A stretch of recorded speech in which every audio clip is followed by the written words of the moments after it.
Que Deus nos abençoe. Hoje nós vamos trazer para a igreja um comentário bem simples, bem propício para você que tem uma certeza do que se deve fazer da vida, do que você já ouviu, da palavra de Deus. Acredito aqui que nenhum de nós, pelo que eu observo, não ouviu alguma vez alguma mensagem do Evangelho. Eu quero que você abra sua Bíblia em João 5:39. Enquanto você abre, eu vou comentando uma outra passagem. Nosso Senhor Jesus Cristo, Ele, numa conversa com seus discípulos, numa outra passagem, Mateus 16, não precisa de ir lá até agora, mas ele conversou com Pedro e com os discípulos, mas teve uma conversa mais direta com o apóstolo Pedro, e ele disse para Pedro que sobre esta pedra, e esta pedra era Jesus Cristo, ele ia edificar a igreja dele. A igreja do Senhor foi edificada por ele, não foi edificada pelos homens, nem pelos apóstolos. E ele sentenciou logo de início a Pedro e aos demais discípulos. Ele ia edificar a igreja dele, estava edificando, e que as portas do inferno não ia prevalecer sobre ela. Isto é uma ordem de Deus, que a igreja do Senhor, a igreja verdadeira do Senhor, ela vai subsistir, vai enfrentar tudo que não é do Senhor. Desta forma, o Senhor, Ele mapeou para aqueles que querem o seguir, como se abster, como evitar as coisas que podem infiltrar na igreja, infiltrar na vida de cada um de nós, que possa, na verdade, estar abrindo as portas do mal. E Jesus diz as portas do inferno. Isso é muito grave. E ele diz que as portas do inferno não ia fazer parte da sua igreja. Porta está num templo. Todo templo tem porta.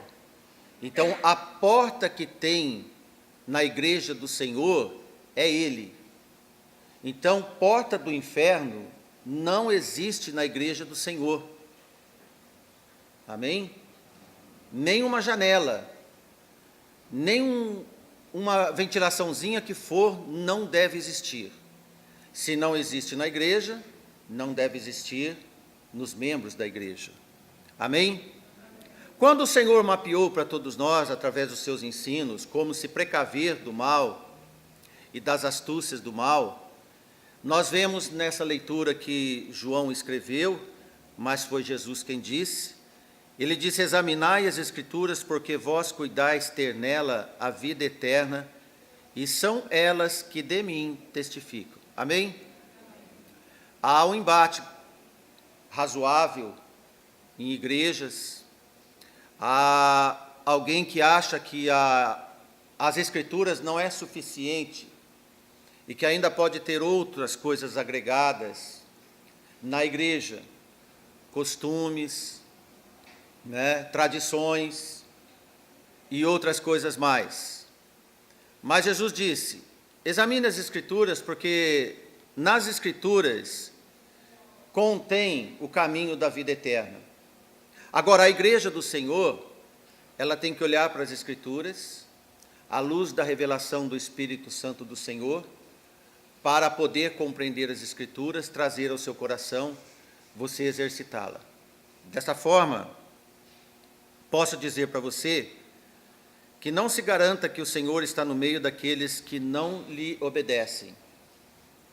São portinholas que começam a querer ser numa reforma do templo, a igreja do Senhor.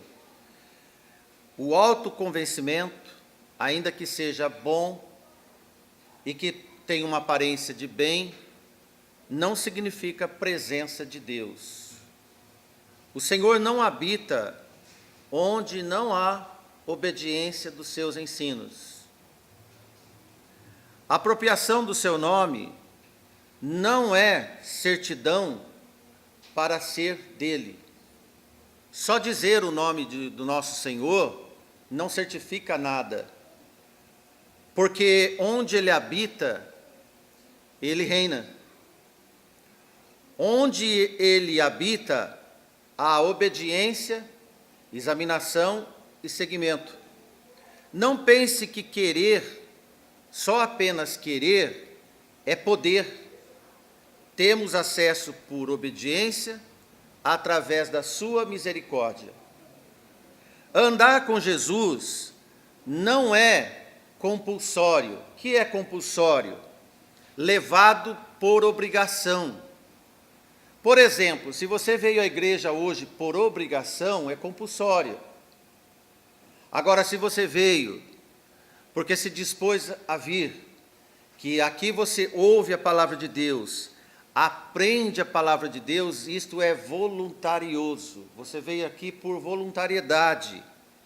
Então você vai ganhar o aspecto da fé, o aspecto da esperança e o aspecto do amor de Deus, ouvindo a palavra de Deus quando se examina as escrituras dele. Então você pode voltar cheio de renúncia e cheio de arrependimento. A igreja do Senhor, as portas do Senhor, quando entra e sai, é assim. Um dever dos que voluntariam segui-lo, a igreja do Senhor não pode subsistir e viver sem ela. Ela é dependente desta fonte inesgotável.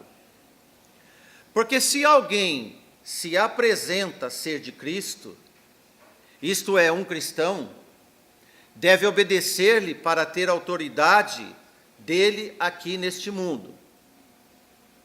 O que nós estamos dizendo? Porque se alguém se apresenta como cristão, deve examinar as Escrituras, obedecer o que o Senhor diz para ter autoridade dele neste mundo. A igreja é assim. Primeiro a sujeição, depois a autoridade constituída. E chamando para si a multidão, nosso Senhor, junto com seus discípulos, disse-lhes: se alguém quiser vir após mim, negue-se a si mesmo, tome sua cruz e siga-me. Amém? Se alguém quiser, tem que fazer esse exercício. Quando Jesus disse isso, quando ele disse essa frase, ele estava avisando os seus discípulos que ele ia padecer muito e depois ia morrer. Olha, falar de padecimento e falar de que ele ia morrer, e depois ele propõe quem quer seguir, quem vai padecer e quem vai morrer, é um grande desafio, concorda? Então ele propôs, se alguém, apesar de tudo que eu estou dizendo, se alguém ainda quer me seguir, renuncie a si mesmo. Mateus expressa, quase que nas mesmas palavras, então disse Jesus aos seus discípulos: se alguém quiser vir após mim, renuncie-se a si mesmo, tome sobre si a sua cruz e siga-me. Enquanto Marcos usa a palavra negue-se a si mesmo, Mateus usa renuncie-se a si mesmo. Porque, na verdade, elas são similares, elas se complementam. A negação do eu, quando não se nega, é um calço para o homem renunciar-se a si mesmo. O culto do homem para o homem eleva a autoestima do homem, a soberba do homem, a sua arrogância e o desprezo da cruz do Salvador. O homem se coloca como autossuficiente e insere desnecessariamente a vinda de Cristo na sua vida. Certo? Você não pode ter Jesus se não consumir-se a si mesmo, aniquilar mesmo. Isto é, esquecer de você. Porque ele não faz parceria com coisas antigas, com costumes nossos velhos. Jesus certa vez disse: ninguém deita remendo de pano novo em roupa velha, porque semelhante remendo rompe roupa e faz maior a rotura. Aliás, o rasgo é maior. Se você tem uma roupa velha e coloca um remendo novo, vai rasgar em torno, na emenda entre a roupa velha e o remendo novo. Então fica maior. Então não há encaixe. E Jesus, em outra vez, diz: não se coloca vinho novo em odres velhos. Por isso que há necessidade de você renunciar a tudo que você é neste mundo. Tudo que você adquiriu, que você acha que é de bom, para servir e seguir Jesus, examinando as Escrituras, nada tem valor. Qualquer estudo, qualquer conceito, qualquer educação, ainda que seja dos nossos bondosos pais, nada tem valia para isso. Porque a igreja do Senhor, com todos os seus membros, nunca devem desprezar, deixar de dar valor ao que foi ensinado desde o princípio, porque o Evangelho de Cristo não envelhece. Nós envelhecemos, mas o Evangelho é um renovo cada dia. A igreja não precisa de rejuvenescer, de revigorar a juventude. Ela precisa de amadurecer. O que cada um de nós precisa na vida é de amadurecimento. Muitas igrejas querem ser, por exemplo, joviais, um tipo de descoladas, para acompanhar a vanguarda do mundo, regridem para a infantilidade, e isso de fato acontece, então inserem certos lazeres, certas culturas, humanismos, entre outros desvios, que a igreja do Senhor não precisa, porque está colocando portas desnecessárias na igreja. A igreja não precisa de mais porta. Amadurecimento é uma necessidade dos membros. Pedro disse antes crescei na graça, no conhecimento de nosso Senhor e Salvador, Jesus Cristo, a Ele seja dada a glória, assim agora, como no dia da eternidade. Amém. Amém, irmãos? Esse é o examinar as Escrituras. O que é preciso fazer? Crescer na graça e no conhecimento do meu Senhor Jesus Cristo. Amém? Pois então, ainda nós vemos, 2 Pedro 3,17, ele diz: guardai-vos de que, pelo engano de homens abomináveis, sejais juntamente arrebatados e descaiais da vossa firmeza. Tem alguém querendo colocar janelas e portas nessa casa do Senhor. Tem homens encarregados de colocar portas e janelas na igreja. A igreja que acompanha a tendência dos homens, aos olhos de Deus, ela torna desajuizada, ela faz reforma desnecessária, imprudente e insensata. E Paulo diz aos Efésios: por isso não sejais insensatos, mas entendei qual seja a vontade do Senhor, examinai as Escrituras. Porque quando nós não examinamos as Escrituras, nós vamos examinar o que os outros fazem lá fora, o que a igreja A, B e C está fazendo. Olha, a igreja A está fazendo uma coisa muito boa e parece que está lotando a igreja. Vamos lá ver o que eles fazem? Vamos nós fazer isso também. Não é isso que a palavra do Senhor diz, que isso é insensatez. Mas entendei qual seja a vontade do Senhor. A igreja nunca deve se portar com recursos humanos. Qualquer recurso que for humano, ele é inválido. Através de metodologia de homens, a igreja não deve colocar roupas estranhas do mundo, adornos de homens. O protagonista sempre é Cristo. Na igreja do Senhor, irmãos, não existe palco e nem palanque para falar nos dias de hoje de eleição. O Evangelho quebranta, se não destruir a nós, homens. Não há Evangelho de Cristo se não houver aniquilação do homem e a sua vontade. Porque onde o homem é exaltado e valorizado, Cristo sai pelas portas do fundo. Então coloca-se outra porta, que vai prevalecer na igreja. Nenhuma pregação é válida se Jesus Cristo, nosso Senhor, não for o principal ponto de assunto, se ele não for pauta da pregação. Por mais maravilhosa e cativante que for o assunto, o tema, o sermão ou estudo, Jesus tem que estar na pauta da obra. Amém, irmãos? Nenhum pregador é validado se ele prega suas próprias ideias através de conceitos de homens. No livro de Judas, versículo 12, quando Judas estava dizendo sobre falsos mestres, aqueles que também querem colocar as suas portinhas na igreja, ele diz: apacentando-se a si mesmo sem temor. São nuvens sem água levadas pelos ventos de uma ou outra parte, são como árvores murchas e infrutíferas, 2 vezes mortas, desarraigadas. Desarraigadas é que é sem raiz. Tem muita vista, mas não tem fundamento.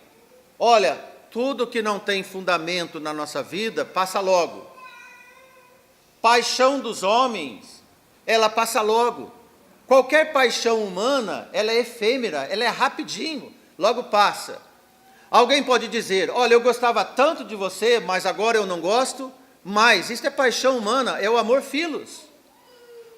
Mas o amor ágape de Deus, ele é enraizado. Onde ele vem, planta seu fundamento, pode vir qualquer coisa que for na vida, ele permanece fundamentado no Senhor. Amém? Porque a igreja que permanece ensinando a guardar Jesus, a igreja nunca deve se arrumar para o mundo. Há um engano nisso. Tem igrejas que se arrumam para o mundo. Ela guarda adornado ou esperado, pelo contrário. Então a igreja não fica se maquiando, ela se adorna, ela se prepara. O adorno é um preparo para a vinda do noivo. Então ela não maquia, porque a maquiagem cai. O adorno mostra quem é. Amém? Assim a igreja do Senhor. Efésios 5 e 25 em diante, Paulo dá uma lição sobre a igreja do Senhor. Cristo amou a igreja e a si mesmo se entregou por ela. Qual o motivo? Para santificar, purificar da lavagem da água pura, pela palavra. Novamente, examinai as Escrituras. Pela palavra, irmão, simples.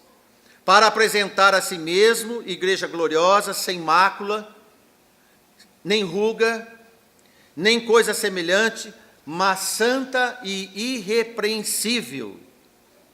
Amém? O mundo não fica tranquilo com o desenho de uma igreja igual essa. Não satisfaz o homem, mas satisfaz a Cristo. Então eles querem pôr outras portas estranhas. João 15:19, Jesus diz assim: se vós fosseis do mundo, o mundo amaria o que era seu. Mas porque não sois do mundo, isso dizendo aos seus discípulos, antes eu vos escolhi do mundo, por isso que o mundo vos odeia. Essa é a relação verdadeira. Porque se o mundo entra na igreja, Jesus se retira. Estamos no mundo, mas nós não somos do mundo. Esta é uma questão para ser abordada. Olha, nós estamos no mundo, mas nós não somos do mundo. Da onde você é? Com quem você se identifica? Jesus, quando estava orando para os seus discípulos, e ele orou, e ele disse: dei-lhes a tua palavra, examinai as Escrituras. Jesus deu a palavra de Deus aos seus discípulos. Quando Jesus deu a palavra verdadeira aos seus discípulos, qual foi a reação do mundo? O mundo os odiou. E Jesus contou isso ao Senhor. Quando eu dei a palavra e passei o ensino à igreja, aos seus discípulos, o mundo começou a odiar os discípulos. Então o mundo odiou, porque não são do mundo, assim como eu não sou do mundo, disse o nosso Senhor. No entanto, Jesus disse: eu não peço que tires do mundo, mas que os livre do mal. Nossa oração é essa. Não são do mundo como do mundo eu também não sou, disse Jesus ao Pai. Mas ele pede: santifica-os na tua verdade. A tua palavra é a verdade. Mais uma vez a palavra de Deus. Amém? E Jesus complementa: assim como tu me enviaste ao mundo, também eu os enviei ao mundo. Amém, irmãos? Paulo, quando ainda na igreja de Filipos, a carta aos Filipenses, ele dá um outro recado interessante para a igreja, quando nós vemos em capítulo 2, versículo 14, fazei todas as coisas sem murmurações e contendas, para que sejam irrepreensíveis, sinceros, filhos de Deus, inculpáveis, no meio de uma geração perversa. Essa geração perversa quer pôr portas da igreja, corrompida e perversa, entre o qual resplandeceis como o astro do mundo. E Paulo diz: retendo a palavra da vida, para que no dia de Cristo possa gloriar-me de não ter corrido nem trabalhado em vão. Examinai as Escrituras. Reter a palavra da vida é examinar as Escrituras. Irmãos, a palavra de Deus é o nosso guia de regra, é o nosso guia da vida, da igreja e sua. Amém, irmãos? Em tempos de moda de corrupção, a isenção faz muita diferença. Isso significa que não podemos dar ao luxo de nos permitir que nossas atitudes e características sejam conformadas com o mundo. Nós diferenciamos no mundo em pequenas coisas e grandes coisas, no todo. Não podemos esquecer disso. Não podemos esquecer deste fato, dessa atitude. Então, como devemos ser? Como as pessoas devem olhar para você, meu irmão, você, igreja do Senhor? Olha, testemunhas vivas de Cristo. Quem examina as Escrituras, pratica as Escrituras, passa a ser testemunhas vivas de Cristo. Então agora você tem uma responsabilidade que antes você não conhecia: ser testemunha de Cristo. Está disposto? Testemunha de Cristo é como um tempero nobre. Você faz a diferença. Sua incumbência é de temperar o mundo, dar desgosto aos destemperados. Por que estou dizendo para você dar desgosto aos destemperados? Porque os homens devem estar e devem passar a ser desgostosos com a vida que têm. Se você hoje está desgostoso no ambiente de vida que você tem, coloque Cristo em você para você ter o tempero dele e dar um gosto especial para a sua vida. Amém? Temperar deve ser com os mensageiros do Senhor, os ambulantes levadores de tempero do Senhor. Somos tempero aqui, as especiarias finas e desconhecidas que o homem precisa, e sem igual no mundo. Sem nós tudo deve ser desgostoso, destemperado, sem graça, sem noção, sem rumo, sem gosto de vida na vida, sem futuro e inseguros. Olha o tempero, você leva o amor de Cristo, a segurança aos homens. Está desesperado? Jesus tem a paz. Examine as Escrituras e passe o que você vive. Olha, eu posso falar de paz quando eu estou em paz. Eu posso falar do amor de Cristo quando eu tenho o amor de Cristo. Eu posso falar em sobriedade quando eu sou uma pessoa sóbria. Eu posso falar do amor ao próximo quando eu tenho o amor do próximo para quem quer ouvir. Então, ser e fazer constitui uma pessoa que tem o perfume de Cristo. Precisamos, então, conhecer. Amém? Porque as boas novas anunciadas, a palavra de consolo, a palavra de esperança, são irrefutáveis para o homem que necessita.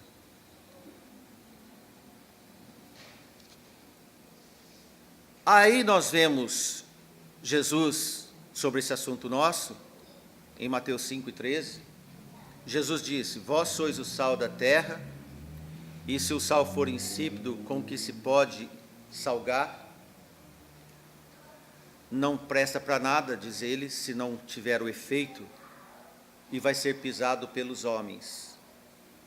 Depois ele dá um outro exemplo: vós sois a luz do mundo, e não se pode esconder uma cidade edificada sobre um monte, nem se acende uma candeia e coloca debaixo do alqueire, mas no velador dá luz a todos que estão em casa. Te pergunto, servo do Senhor pode ser omisso? Ele pode deixar de falar de Cristo? Não. Nós devemos colocar a luz do Senhor no velador. Debaixo do alqueire é debaixo da mesa. Nós não podemos ocultar quem nós somos. Se nós temos receio de mostrar quem nós somos, talvez não somos seguros o tanto quanto para dizer o que somos. Precisa de ver que porta tem. Em que porta entramos e saímos? Olha, isso é muito sério, porque somos chamados para influenciar o mundo. Significa que cada um de nós deve assumir a responsabilidade de colocar o nome do nosso Senhor Jesus Cristo em qualquer ambiente que nós estivermos. Isto é uma responsabilidade. Paulo diz aos Coríntios: porque que glória é esta, o testemunho da nossa consciência, de que com simplicidade e sinceridade de Deus, não com sabedoria carnal, mas na graça de Deus, temos vivido no mundo e de modo particular convosco. Assim resplandeça a vossa luz diante de todos os homens, diz o nosso Senhor Jesus Cristo, para que vejam as suas boas obras e glorifique a vosso Pai que estás nos céus. Mateus 5,16. Só podemos mostrar quem somos de forma destemida quando nós estamos limpos diante de Deus para poder falar dele. Amém? Esta é a igreja fiel, este é o membro fiel, esta é a igreja saudável, uma igreja que tem o Senhor na sua estrutura, que possui as verdades do Senhor nos seus conceitos de atuação. Tempo em que cada um tem a sua verdade, destacamos a verdade absoluta do Senhor entre os homens, esses homens pensadores que não conseguem ter acesso, ainda que sinceros na sua devoção de alcançar o que é perfeito, mas não conseguem. Não há em nenhum lugar da terra ou nos céus acesso, encontro com a verdade se não for através de Jesus. Como disse Paulo na nossa leitura, não com sabedoria carnal, humana, com o intelecto do homem, com a imaginação do homem, porque a imaginação do homem cria deuses até, cria imagens até. O homem pode criar imagem e dizer que aquilo é um Deus, mas não é Deus. Então não é com sabedoria carnal, mas na graça de Deus, diz o apóstolo Paulo, tudo que nós fazemos e constituímos é no poder e na graça de Deus. Então nós podemos conquistar o poder de Deus através da sua graça. Esse acessível encontro com Deus é através do nosso Senhor Jesus Cristo. Porque Paulo diz aos Filipenses, novamente, e a paz de Deus que excede todo entendimento, guardará os vossos corações e os vossos pensamentos em Cristo Jesus. Então guardar é ter, é reter, né? E isso excede qualquer entendimento humano. E ainda Paulo diz à igreja de Efésios, e conhecer o amor de Cristo, que também excede todo entendimento, novamente, para que sejais cheios de toda a plenitude de Deus.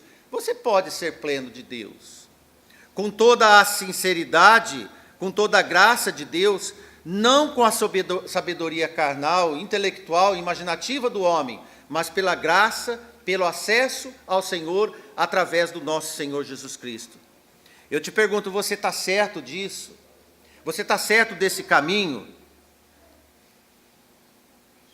Atos 4:2 diz assim, em nenhum outro há salvação. Porque também debaixo do céu nenhum nome há dado entre os homens, pelo qual devamos ser salvos. Amém? Nosso primeiro versículo de hoje diz assim: examinai as Escrituras, porque vós cuidais ter nela a vida eterna, e são elas que testificam de mim. Amém? Você crê? Quando você crê, nós podemos lembrar do primeiro comentário que fizemos hoje à noite. Porque Jesus disse a Pedro: Pedro, edificarei a minha igreja sobre mim. Jesus disse isso a Pedro. E as portas do inferno não prevalecerão contra ela. Prevalecer é sobrepor, é tomar soberania. A sua vida tem uma soberania. Você só tem duas soberanias na sua vida. Ou você está no Senhor ou não está no Senhor. Quando Jesus disse, em João 8,32, conheceis a verdade e a verdade vos libertará. Quando você conhece a verdade, que é o Senhor, Ele vai te libertar da soberania estranha das portas do inferno.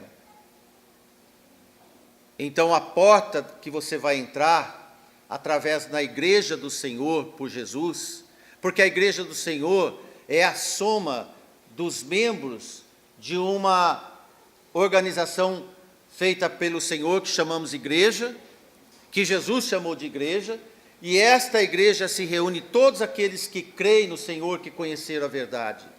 Então eu digo a você, conheceis a verdade, e a verdade vos libertará. Quem assinou embaixo desse versículo foi o nosso Senhor Jesus Cristo. Não foi a igreja, foi Jesus. E Ele deu esta carta à igreja, para que a igreja pudesse ter autoridade de representar a sua carta onde fosse. Que Jesus é a única autoridade da sua igreja. Quando que as portas do inferno começam a prevalecer numa reunião de membros de igreja? Quando ela deixa a verdade do Senhor em segundo plano e ela começa a colocar coisas que são estranhas ao Senhor. Não deixe o que é estranho entrar na sua vida. Deixa a verdade entrar. Deixa Jesus lavar a sua vida. Deixa Jesus te adornar. Porque o dia que Ele voltar, Ele quer ver você com a sua verdade, com a carta na mão. Conheci a verdade do Senhor e um dia Ele me libertou. Amém? Que Deus os abençoe. Uma boa semana, uma boa noite a todos. Amém.